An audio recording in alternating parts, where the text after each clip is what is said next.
Pre, magandang hapon. Okay na yung nililigawan ko pre na chicks.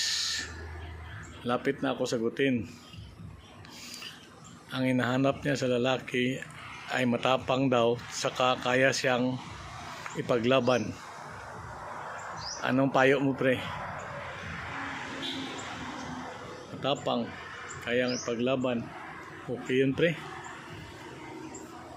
Ang gawin mo pre para malaman niya na matapang ka, tsaka kaya mo siya ipaglaban, yung matapang na matapang, dalhin mo siya bukas pre. Sabihin mo, ipakita mo sa kanya na matapang ka, tsaka kaya mo siya ipaglaban. Dalhin mo siya, pakilala mo kay misis mo. Tingnan natin kung hindi siya magbilib sa tapang mo.